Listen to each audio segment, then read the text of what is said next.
Hey, I've got a lead for you and I'm excited that you're here. Now, don't you love hearing that, right? When you're growing your business and you get a lead, it's kind of like icing on a cake. But if you don't have the cake and your whole business is based on word of mouth and referrals, there could be a huge issue. And I want to go over that in this episode. So if you're new to this show is all about going over the latest strategies working right now so you can grow your business and agency much faster. If you're not yet subscribed, subscribe. Hit that little bell button so you never miss out on a new episode.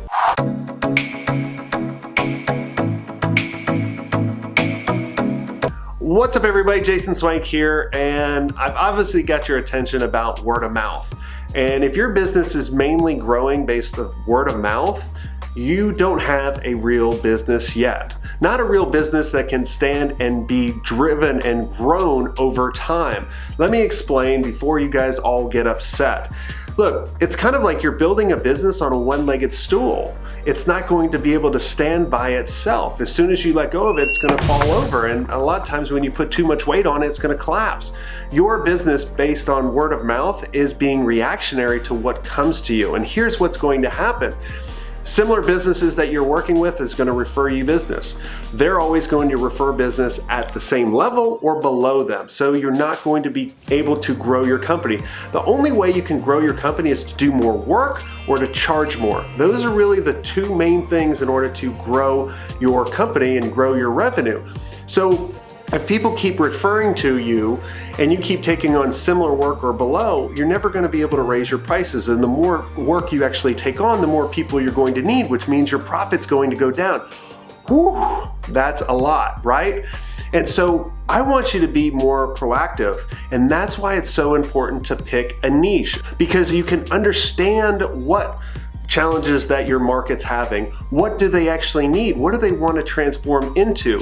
Look, the #1 Girl Scout in the world that sells the most cookies, she understands her audience. She actually lives in California and she just hangs out in front of the pot dispensaries because people have the munchies. She understands where her market is and who wants to buy the most cookies because their high is who knows, right?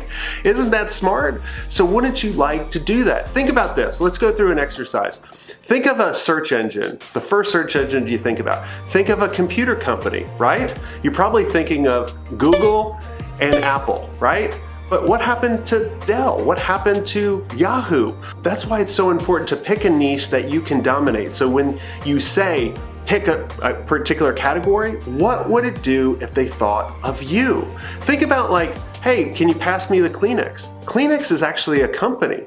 They're actually saying, pass me the tissue. So what do you think all the other companies are thinking as well? Look, everybody judges a book by its cover. And the cool thing is we can actually design the cover. We can design how we want people to describe us, but we need to think about it first and then paint that cover. So then everybody recognizes us for X. I just want you to think about if you picked a niche and then whenever anybody mentioned that niche and they thought of your brand, your company, how would that make you feel? What would your business actually look like? If you keep doing the same thing everyone else is doing and you just do it a little bit better, your business will grow over time and it will grow, but it will grow at a slower pace, because you're doing it like everybody else. You may have a better product or maybe you've done a little bit better job in marketing. You'll kind of grow. But if you can do something totally different and you can have a totally different spin on it, you can own it. You can own it and just dominate it. That's why I want you to pick a niche. And I see so many agencies, I see so many businesses that are struggling with lead generation and they just haven't picked a niche, or they're struggling in sales because they don't know what markets they need to tell their salespeople to go after. No one's thinking of them. And they keep positioning themselves the wrong way because they don't understand their niche. On the flip side, I have many agencies just absolutely crushing it by picking a niche and just owning it. So when they think of X, they're like, oh, that person, that brand.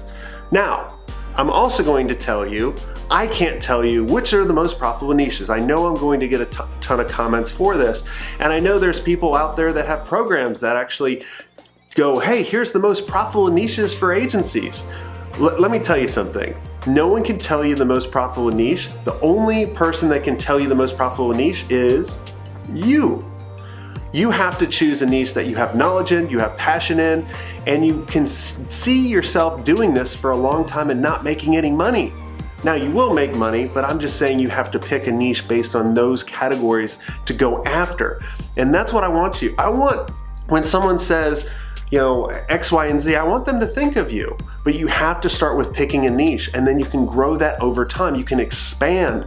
Think of Facebook. Facebook started off with Harvard students, and then Ivy League schools, and then high schools, and then ex-boyfriends and girlfriends stalking each other, and then grandmothers and all that kind of stuff, right?